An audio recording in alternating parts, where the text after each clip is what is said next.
नमस्कार दोस्तों, मेरा नाम है दया शंकर। आप देख रहे हैं पैथोलॉजी नॉलेज। लास्ट टाइम मैंने यूरिन रूटीन का वीडियो बनाया था, वो आप लोगों ने काफ़ी पसंद किया।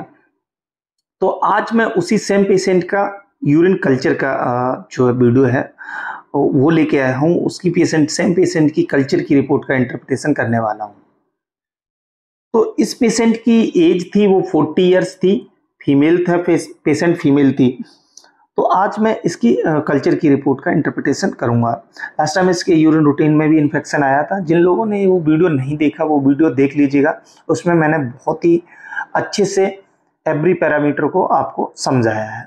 तो यहाँ पे भी मैं आपको इसके कल्चर की रिपोर्ट के बारे में समझाने वाला हूँ।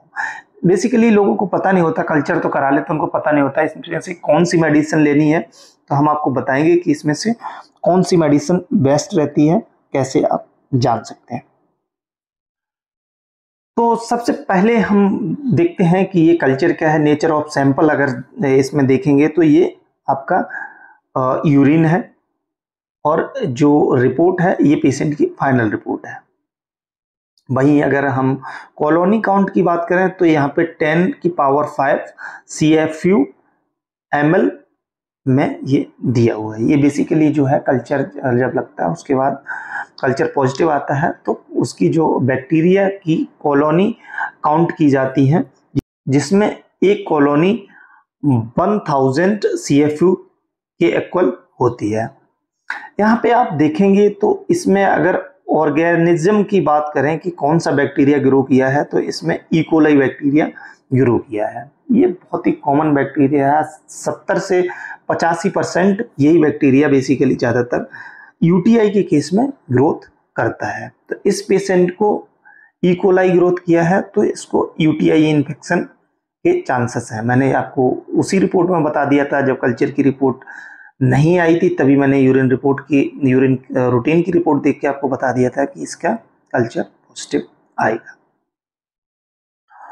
तो अभी आप लोग देख रहे होंगे कि यहाँ पे कुछ ड्रग्स सेंसिटिविटी दी हुई हैं, जो एंटीबायोटिक्स हैं उनके नाम दिए गए हैं और इधर आपको सेंसिटिव और रेसिस्टेंट लिखा हुआ दिख रहा है।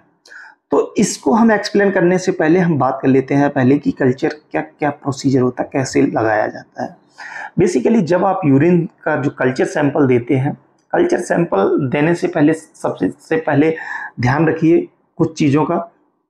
हमेशा मॉर्निंग का फर्स्ट यूरिन आपको देना है और जब भी आप यूरिन देने जाते हैं, यूरिन पास करने जाते हैं, तो उसमें आपको पहले जो फर्स्ट यूरिन होता है उसको थोड़ा सा डिस्कार्ड करना है। उसके बाद आपको कंटेनर में यूरिन लेना है, यानी मिड स्ट्रीम आपको कंटेनर में लेना है। लास्ट का भी नहीं लेना, पहले का भी नहीं लेना, ये आपको ध्यान रखना है।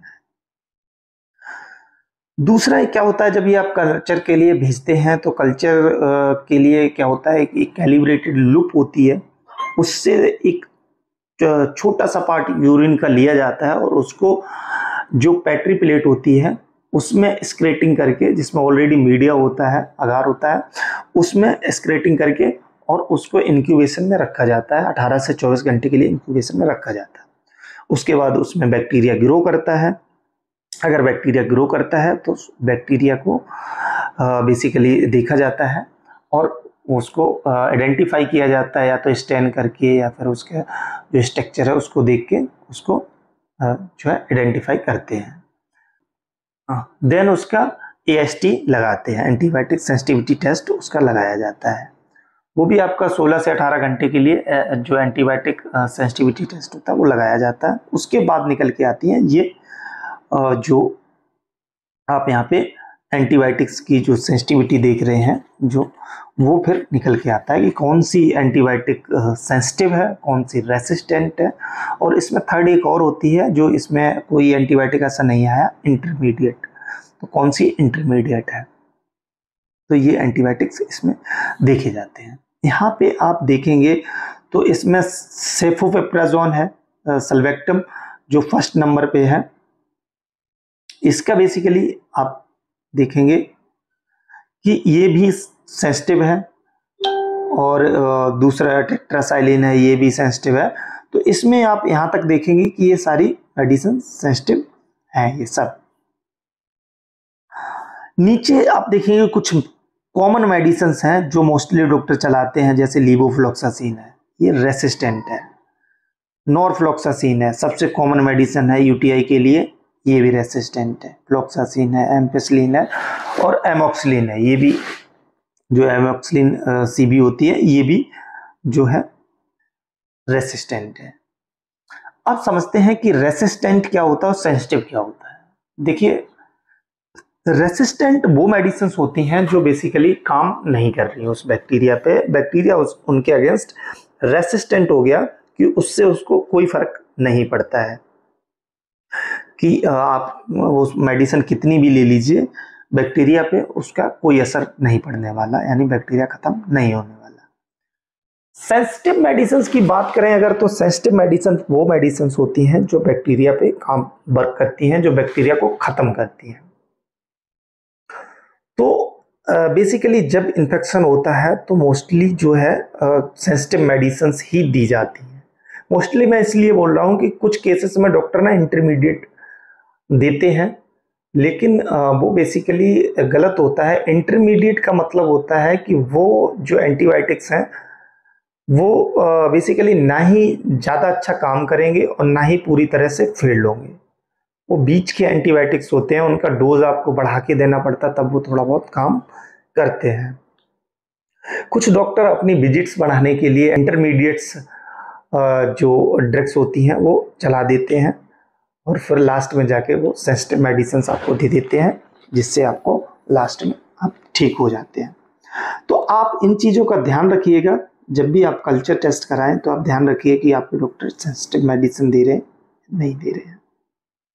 अब बात करते हैं कि इसमें कॉमन कौन सी मेडिसिन है जो पेशेंट को दी जा सकती है।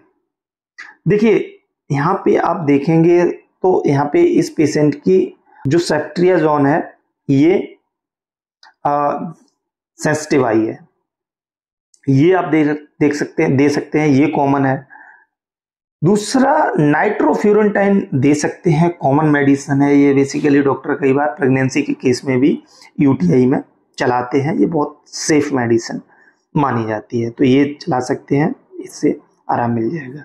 वैसे इसमें अमीकासिन भी है, कुछ केस में अमीकासिन भी डॉक्टर चला सकते हैं। तो इसमें कई सारी कॉमन मेडिसिन सेंसिटिव आई हैं, अगर इनको चलाते हैं तो इस पेशेंट को आराम मिल जाएगा और पेशेंट ठीक हो जाएगा यूटीआई इन्फेक्शन से। तो होप सो आपको ये वीडियो अच्छा लगा होगा।